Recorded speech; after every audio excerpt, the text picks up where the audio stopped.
कैसे हैं आप लोग। This is Mikail sir in front of you. Welcome to my YouTube channel.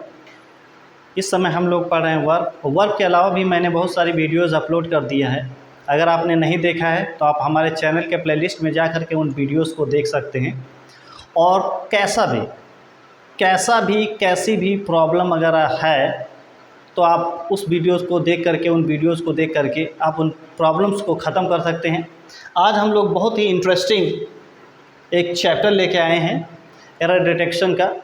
Verb का पूरा जो चैप्टर है मैंने समाप्त कर लिया है पूरी तरीके से, जैसे transitive verb, linking verb, auxiliary verb और मॉडल्स जो थे वो पूरी तरीके से फिनिश कर लिया है। तो अब वर्ब को फिनिश करने के बाद उसका एरर डिटेक्शन पार्ट है ये। आइए देख लेते हैं कुछ हमारे पास सेंटेंसेस हैं, किस तरीके की गलतियाँ इसमें बनती हैं और किस तरीके से तुमको फाइंड आउट करना है या हम लोगों को किस तरीके से फाइंड आउट करना है, किस तरीके की सेंटेंस में गलतियां बनती हैं और किस तरीके से पता लगाया जाता है। अभी इन सेंटेंसेस में देखेंगे। ये बहुत ही मज़ेदार, और अगर आप वीडियो को शुरुआत से लास्ट तक देखते हैं तो बहुत ही मज़ा आने वाला है और बहुत ही प्यारे प्यारे कॉन्सेप्ट है। अगर आप मेरे साथ करते हैं तो आपको ये पता चल जाएगा कि आपका वर्ब चैप्टर कितना कंप्लीट है और कितना अधूरा है। ये इस पर मेहनत करने की ज़रूरत है या नहीं है। तो आइए देखते हैं, बिना देर किए हुए इस सेशन को स्टार्ट करते हैं। जैसे पहला सेंटेंस है, my father will approve I will go to Mumbai. If my father will approve I will go to Mumbai.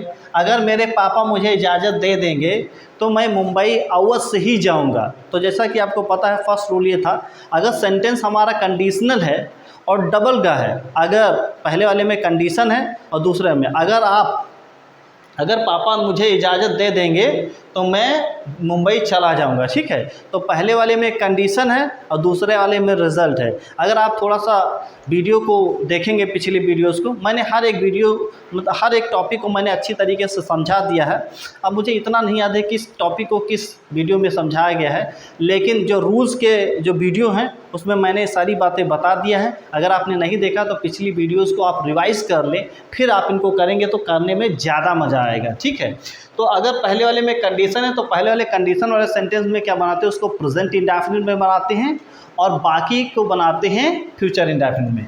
तो if my father will approve I will go to Mumbai. अगर मेरे पापा मुझे इजाज़त दे देंगे तो मुंबई चला जाऊंगा, ठीक है। तो यहाँ विल बिल्कुल भी नहीं लगेगा। आगे वाला टेंस बनेगा प्रेजेंट इंडेफिनिट में। प्रेजेंट इंडेफिनिट में लगेगा तो वर्ब की फर्स्ट फॉर्म में यस या यस लगेगा।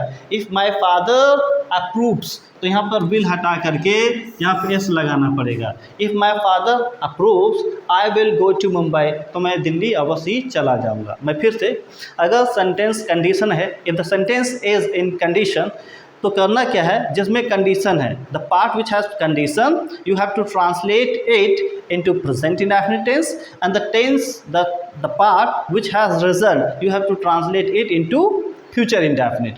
तो वही हो गया, इफ़ माय फादर अप्रूव्स, अगर मेरे पापा जी इजाज़त दे देंगे, I will go to Mumbai, तो मैं मुंबई चला जाऊंगा। तो पहला वाला बनाना है प्रेजेंट इंडेफिनिट में और दूसरा वाला बनाना है फ्यूचर इंडेफिनिट में।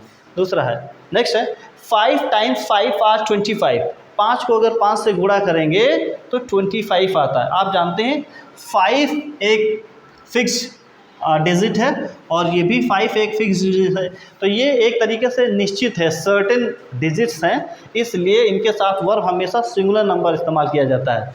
5 × 5 = 25। यहाँ पे आर बिल्कुल भी नहीं इस्तेमाल किया जाएगा, यहाँ पे क्या लिया जाएगा, is.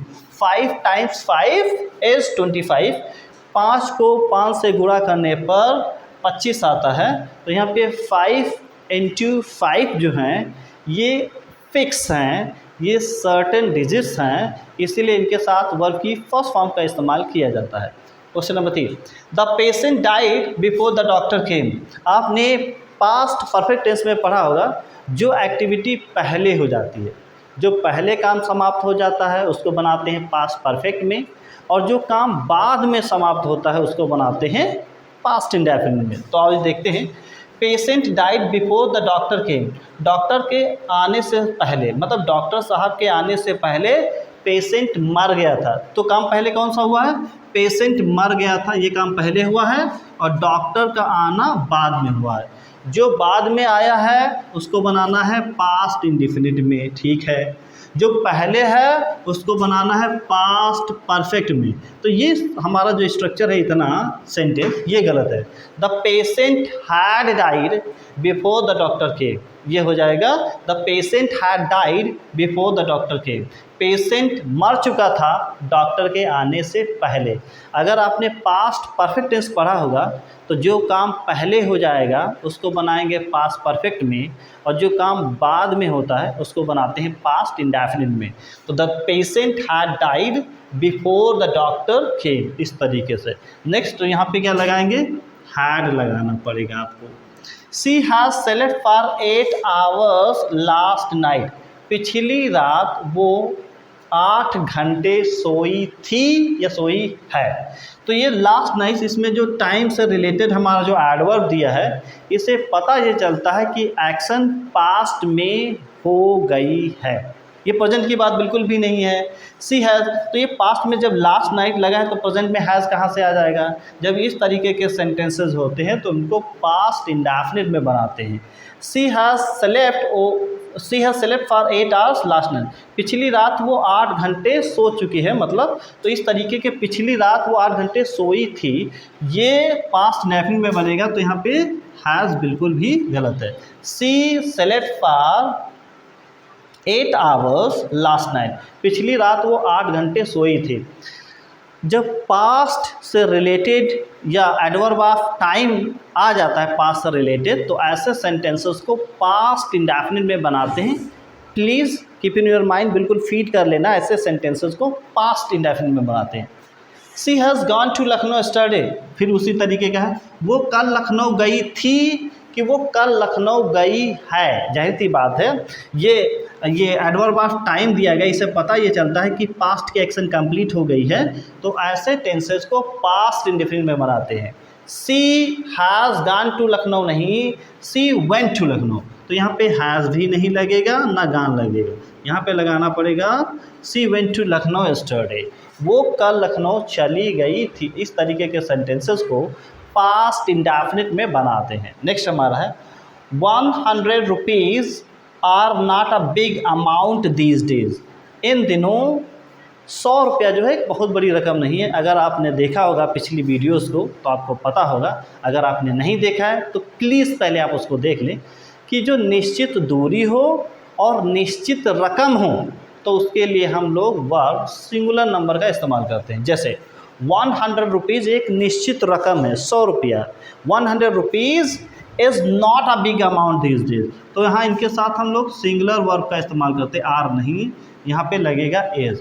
100 rupees is not a big amount these days, इस समय इनके साथ क्या लगाएंगे, वर्ब की सिंगुलर नंबर लगाएंगे। अगर निश्चित दूरी है, निश्चित रकम है, निश्चित नाप है तो इनके साथ वर्ब की सिंगुलर नंबर लगाते, वर्ब की फर्स्ट फॉर्म एक सिंगुलर वर्ब लगाते। I have heard the news an hour एगो, मैंने 1 घंटा पहले ये समाचार सुना हूँ या सुना था। जैसे एडवर्ब ऑफ टाइम दिया गया, इससे पता ये चलता है कि टाइम कंप्लीटेड हो गया, एक्शन कंप्लीटेड हो गई है। तो I have heard the news an hour एगो, मैंने 1 घंटा पहले ये समाचार सुना था। तो यहाँ पे आपको बताया गया कि इस तरीके के टेंसेस को पास्ट इंडेफिनिट में बनाना है। मैं बार बार रिपीट कर रहा हूँ कि इस तरीके के सेंटेंसेस को पास्ट इंडेफिनिट में बनाना है। तो यहाँ पे हैव बिल्कुल भी गलत है, यहाँ पे क्या रहेगा, I heard the news an hour ago. अब जैसे लिखा है he is ill ever since he left us, उसने जब से छोड़ा है तब से वो बीमार है। वो बीमार है जब से उसने छोड़ा है, या जब से उसने छोड़ दिया तब से वो बीमार है। तो क्या है, he is ill ever since he left us, उसने जब से हमें छोड़ा है तब से वो बीमार है। तो इस तरीके से तब से वो बीमार है, तो इसमें टाइम पीरियड दिखाया गया है कि जैसे 5 दिन से बीमार है, 10 दिन से बीमार है, तो इसमें टाइम पीरियड दिया गया है। जब टाइम पीरियड दिया होता है तो उसको इज से नहीं, यहाँ पे क्या लगाना रहेगा, he has been, he has been. तो यहाँ पे हैज़ हो गया फर्स्ट फॉर्म और ये बीन एक तरीके से थर्ड फॉर्म हो गई, ठीक है। He has been ill ever since he left us, उसने जब से मुझे छोड़ा है तब से वो बीमार है।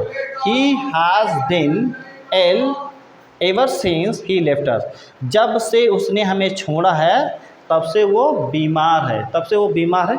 इसमें टाइम ड्यूरेशन दिया गया है, तो इससे पता ये चलता है कि ये वो प्रेजेंट परफेक्ट का है, तो हैज़ लगाए हैं और प्लस वर्ब की थर्ड फॉर्म ये बिल लगाए हैं इस तरीके से।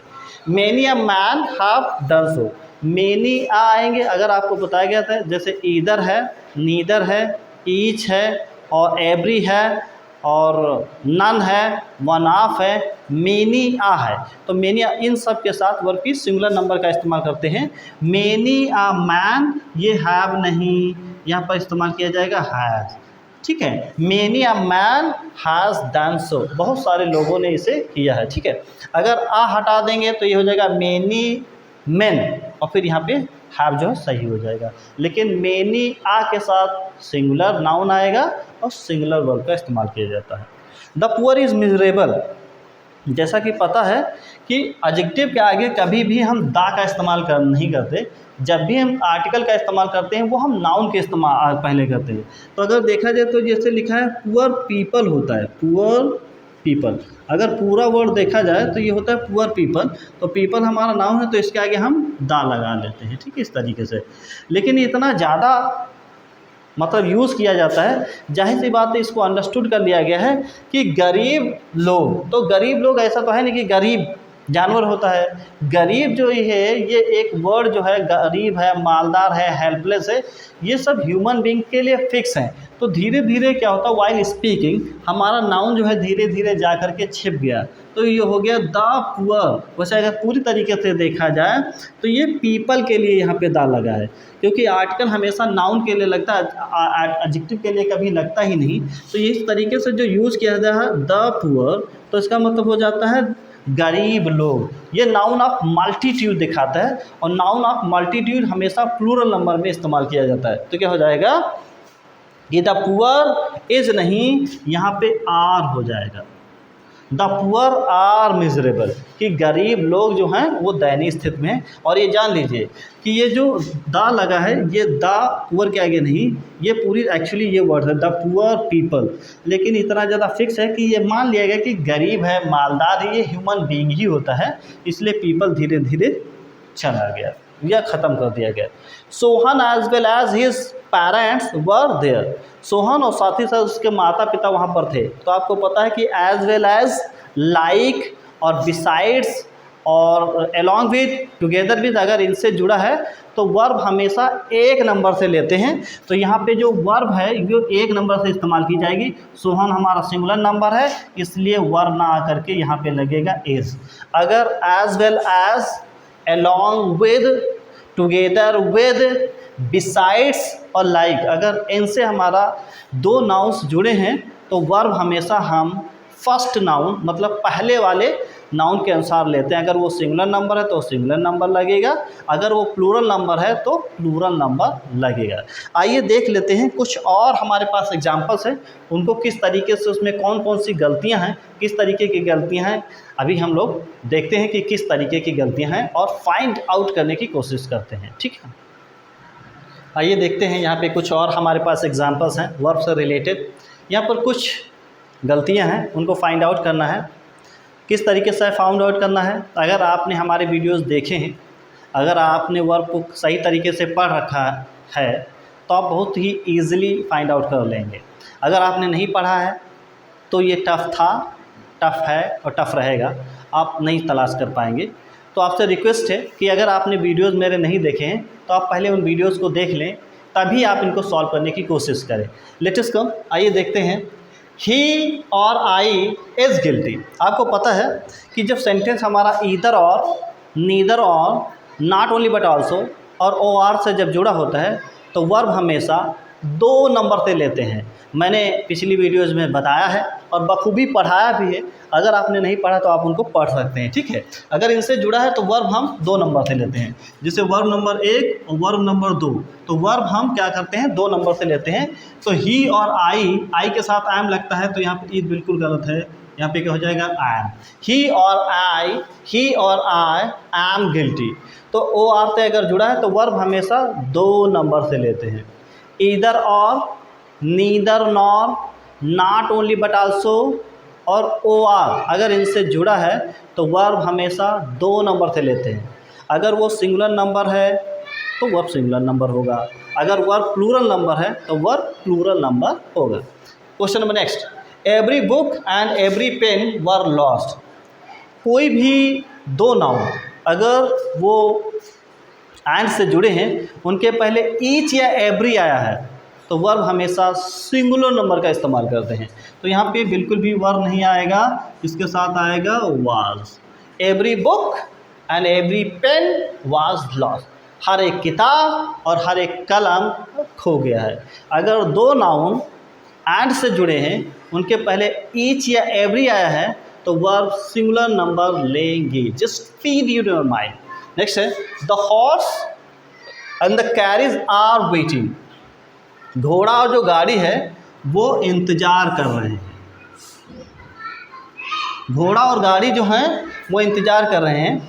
अगर चीज़ें 2 हैं और मकसद एक ही है तो हम उनके लिए क्या लगाते हैं, सिंगुलर वर्ब का इस्तेमाल करते हैं। जैसे दाल भात इज़ माई फूड, जैसे हमने बोला दाल भात इज़ माई फूड, तो दाल और भात दोनों का काम है पेट भरना। तो अगर 2 नाउन हैं एंड से जुड़े हैं और दोनों का काम सेम है तो वर्ब सिंगुलर नंबर लगाते हैं। Dal and bhat is my food. उसी तरीके the horse and the carriage are waiting, the horse and carriage are waiting.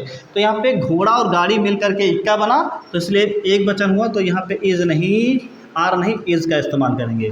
The horse and carriage is waiting. Next हमारा है, इधर राम और Sohan have stolen your book. या तो राम ने या तो सोहन ने आपकी किताब चुराई है। मैंने कई बार बताया है कि सब्जेक्ट नंबर 1, सब्जेक्ट नंबर 2 अगर इधर और से जुड़ा है तो वर्ब हमेशा सब्जेक्ट नंबर 2 से लेते हैं। तो ये 2 नंबर क्या है, हमारा सिंगुलर नंबर है, तो इसलिए हैव ना आकर के यहाँ पर हैज़ का इस्तेमाल किया जाएगा। इधर राम और Sohan has stolen your book. या तो राम ने या फिर सोहन ने तुम्हारी कलम को चुराया है। और वर्ब हमेशा पास वाले सब्जेक्ट के अनुसार लेते हैं। पास वाला सब्जेक्ट अगर सिंगुलर नंबर है तो वर्ब सिंगुलर नंबर लगाएंगे, अगर ये प्लूरल नंबर है तो वर्ब ये प्लूरल नंबर लगाएंगे, लेकिन पास वाले सब्जेक्ट के अनुसार लगाएंगे, या बोलिए सब्जेक्ट नंबर 2 से लगाएंगे। School was close since yesterday. कल से स्कूल बंद है। तो कल से स्कूल बंद है तो कल से आज तक का टाइम बहुत हो गया है, जिसमें टाइम ड्यूरेशन दिया होता है और काम हुए काफ़ी समय हो गया है, उसको हम बनाते हैं पास्ट परफेक्ट में। तो पास्ट परफेक्ट में हैड लगाएंगे प्लस वर्ब की थर्ड फॉर्म लगाएं। तो ऐसे the school was close since yesterday नहीं, द स्कूल हैड आएगा तो फिर बिन आएगा, बिन। ऐसे the school had been close since yesterday, कल से स्कूल बंद है। क्योंकि कल से स्कूल बंद है तो कल से आज तक का टाइम इतना कंप्लीटेड है, मतलब इतना टाइम हो चुका है, तो इस पास्ट टेंस में बनाते the school had been close since yesterday, कल से स्कूल बंद है। ये the manager and secretary are in the office, same बात है। अगर 2 नाउन एंड से जुड़े हैं और दोनों के साथ आर्टिकल नहीं लगा है तो इसका मतलब आदमी एक है, उसके पास पोस्ट 2 है। The manager and secretary are in the office नहीं, यहाँ पे एज होगा। अगर आर करना रहेगा तो यहाँ पे आपको दा लगाना रहेगा, लेकिन आर्टिकल अगर हमारे पास एक लगा है तो इसका मतलब आदमी एक है और पोजीशन 2 है, पोस्ट 2 है। The manager and secretary is in the office. He has come here in the morning, वो सुबह सुबह आज यहाँ पर आया है। तो यहाँ सुबह सुबह वो यहाँ पर आया था या आया है, वो मतलब सुबह सुबह यहाँ पर आया था। तो इस तरीके से आज ही सुबह आया, he has come here in the morning. तो ही हैज़ कम हेयर नहीं, ही केम हेयर। तो यहाँ पे क्या हो जाएगा, ऐसे सेंटेंसेस को पास्ट इंडेफिनिट में बनाते हैं। आपको बताया गया he came here in the morning, वो सुबह यहाँ पर आया था। इस तरीके से it is he who done it. आप जानते हैं कि वर्ब की थर्ड फॉर्म हम 3 ही टेंसेस में इस्तेमाल करते हैं, present perfect tense, past perfect tense और फ्यूचर परफेक्ट टेंस। अगर ये तीनों टेंसेस होंगे तो ये has, have, had, will have, shall have के साथ आएंगे। तो इनके साथ ये सब तो लगा नहीं है, तो पता ये चला कि ये वो तीनों टेंसेस नहीं। इट इज़ ही, ये वो था जिसने इसे किया था। तो किया था, ये पास्ट टेंस का है तो इसलिए यहाँ पे डन नहीं लगाएंगे, यहाँ पे सेकेंड फॉर्म क्या लगाएंगे, did. It is he who did it. तो सेकेंड फॉर्म क्या होती है, डिड होती है, ना कि डन। डन हमेशा परफेक्ट के साथ आती है, हैज़ के साथ आएगी, हैव के साथ आएगी, हैड के साथ आएगी, विल हैव के साथ आएगी और शैल हैव के साथ आएगी। ठीक है। From where you are coming, कहाँ से तुम आ रहे हो। तो आप जानते हैं कि अगर सेंटेंस हमारा इंट्रोगेटिव है, इंट्रोगेटिव में हेल्पिंग वर्ब हमेशा सब्जेक्ट के आगे लिखी जाती है, तो ये बिल्कुल गलत है। From where you are coming नहीं, from where are you coming. तो यहाँ पे ये कहाँ चला जाएगा, यहाँ पे, और ये यहाँ पे बिल्कुल भी नहीं इस्तेमाल किया जाएगा। From where are you coming, आप कहाँ से आ रहे हैं, इस तरीके से। The books on the table is mine, वो किताबें जो मेज़ पर है मेरे, तो किताब इज़ के आगे बुक लगा इससे लेना, टेबल लगा इससे लेना देना नहीं। The books on the table ये कह ये रहा है कि टेबल के ऊपर जो किताबें हैं वो मेरी हैं। तो किताबें हमारे अगर देखें ये प्लूरल नंबर है, इसलिए यहाँ पे इज़ ना लग करके यहाँ पे क्या लगेगा, are. The books on the table are mine, वो किताबें जो मेज़ पर हैं वो मेरी हैं। Neither the teacher nor the students has come, ना तो टीचर आया ना तो उसके विद्यार्थी आए। आपको बताया जा चुका है, अगर नीदर नॉर से जुड़ा सब्जेक्ट नंबर 1 और सब्जेक्ट नंबर 2। नीदर नॉर, फिर से मैं रिपीट कर, नीदर नॉर, ईदर और, नॉट ओनली बट आल्सो, अगर इनसे सेंटेंसेस जुड़े हुए हैं तो वर्ब हमेशा 2 नंबर से लेते हैं। अगर 2 नंबर में क्या है, सब्जेक्ट हमारा सिंगुलर है तो वर्ब सिंगुलर, अगर सब्जेक्ट हमारा प्लूरल है तो वर्ब प्लूरल लेंगे। तो 2 नंबर से लेंगे तो क्या करेंगे, ये स्टूडेंट हमारा प्लूरल नंबर है तो ये हैज़ बिल्कुल भी गलत है, यहाँ पे लगाना पड़ेगा आपको have. Neither the teacher nor the students have come here. ठीक है, आइए देख लेते हैं, एक और स्लाइड देख लेते हैं और उसमें तलाशते हैं कि किस तरीके की गलतियाँ वर्ब में बनती हैं। ठीक है, आइए इस स्लाइड में देखते हैं। ये हमारे पास कुछ सेंटेंसेस दिए गए हैं और इसमें कुछ गलतियां हैं, एरर्स हैं, उनको हमको फाइंड आउट करना है। ये आप तभी कर पाएंगे, ये तभी मुमकिन है अगर आपने मेरे वीडियोस देखे हैं या आपने कहीं से वर्ब पढ़ रखा है। अगर आपने पढ़ नहीं रखा है, आप ऐसे ही सॉल्व करना चाहते हैं तो ये आपके लिए टफ पड़ेंगे और शायद आप इनको ना कर पाएँ। ठीक है, तो अगर आपने नहीं देखा है तो पहले आप वीडियोस को देख करके तब इनको सॉल्व करें। आइए देखते हैं कि इन सेंटेंसेस में कौन सी गलतियां हैं। If I was you I would never do that, अगर मैं तुम्हारे स्थान पर होता तो मैं उसे कभी नहीं करता। आपको बताया गया था, अगर सेंटेंस हमारा इमेजिनेटिव है, इमेजिनेटिव सेंटेंस है, ख्याली पुलाव है, हाइपोथेटिकल सेंटेंसेस हैं, तो अगर उसमें एक्शन नहीं है तो सभी कर्ताओं के साथ वर का इस्तेमाल किया जाता है। इफ़ आई वाज यू नहीं, इफ़ आई वाज नहीं, आई वर। हाइपोथेटिकल सेंटेंसेस में, इमेजिनेटिव सेंटेंसेस में सबके साथ वर लगाना है। इफ़ आई वर यू, अगर मैं तुम्हारे स्थान पर होता, I would never do that, तो मैं उस काम को कभी नहीं करता। आई एम रिपीटिंग, आप सुने कि जिस सेंटेंस में हाइपोथेटिकल सेंटेंस होता है, इमेजिनेटिव एक्शन होता है, उसमें सभी कर्ताओं के साथ अगर एक्शन नहीं है तो सबके साथ वर का इस्तेमाल करते हैं। इफ़ आई वर, यहाँ पे सब्जेक्ट आपका सिंगुलर है, प्लूरल है, उससे कोई लेना देना है, सबके साथ वर लगाना है। When you are going to leave school, when you are going to leave school, आप स्कूल कब छोड़ने जा रहे हैं। तो आपको पता है कि इंट्रोगेटिव अगर सेंटेंस है तो इंट्रोगेटिव में सब्जेक्ट के पहले हेल्पिंग वर्ब का इस्तेमाल किया जाता है। आपने बाखूबी पढ़ रखा होगा, अगर नहीं पढ़ा है तब भी मैंने कई बार बताया है कि इंट्रोगेटिव में हेल्पिंग वर्ब क्या करते हैं, सब्जेक्ट के पहले लगाते हैं। व्हेन यू आर नहीं, तो ये क्या हो जाएगा, व्हेन आर यू, क्या हो जाएगा, when are you going to leave school. यहाँ पे ये बिल्कुल भी गलत है। Will you go to Agra yesterday, क्या तुम कल आगरा जाओगे।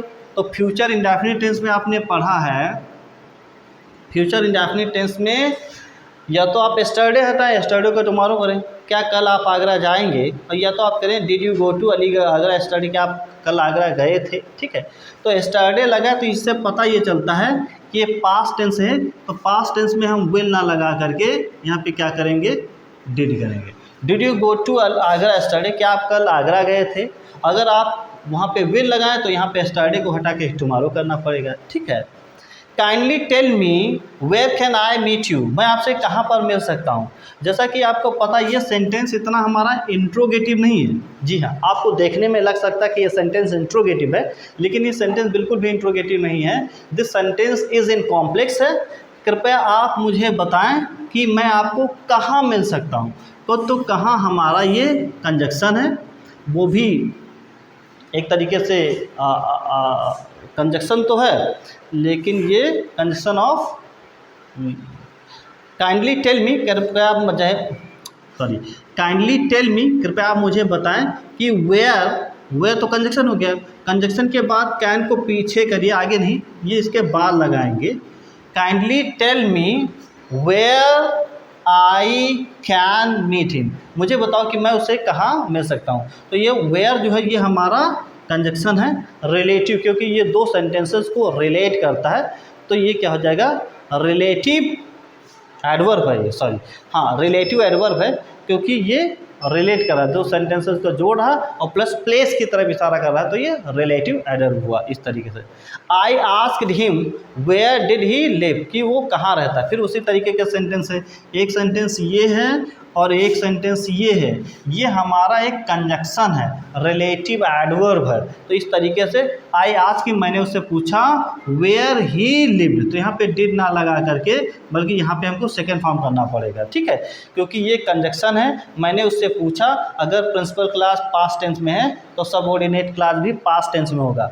आई asked him where he lived, कि वो कहाँ पर रहा, यहाँ पे डिड बिल्कुल भी नहीं लगेगा, ठीक है।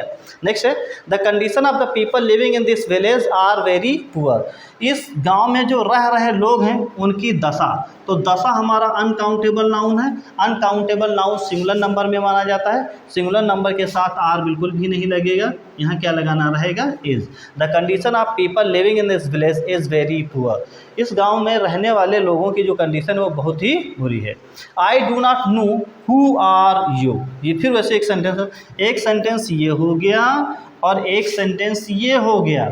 अब यहाँ पे जो ये हु है ये रिलेटिव प्रोनाउन है, कंजक्शन का काम कर रहा है रिलेटिव प्रोनाउन। मैं नहीं जानता कि तुम कौन हो, हु यू आर, तो यहाँ पे ये इधर नहीं इधर आएगा इस तरीके से, क्योंकि ये दो सेंटेंसेस हैं, एक सेंटेंस ये है एक सेंटेंस ये है। आई डू नॉट नो, मैं नहीं जानता, हु यू आर, अगर आप यू के पहले कर देंगे आर तो ये इंट्रोगेटिव हो जाएगा, जबकि सेंटेंस हमारा कॉम्प्लेक्स है। He as well as you are innocent, आप जानते हैं कि एज वेल एज से जुड़ा है तो इस सब्जेक्ट नंबर 1 और ये subject number 2, as well as से जुड़ा है तो वर्ब हमेशा हम सब्जेक्ट नंबर 1 से लेते हैं। तो आर जब हम ही से के अनुसार लेंगे तो यहाँ पे आर ना हो करके ये क्या हो जाएगा, इज हो जाएगा, क्योंकि वहाँ पर सब्जेक्ट नंबर 1 जो है हमारा सिंगुलर नंबर है। If I were him I should not go, अगर मैं उसके स्थान पर होता तो मैं नहीं जाता। तो आप जानते हैं इमेजिनेटिव सेंटेंस में आगे तो वर आएगा, लेकिन जोड़ा होता है, आगे अगर वर है तो पीछे वुड होता है, शुड नहीं होता, बिल्कुल भी ये जोड़ा होता है।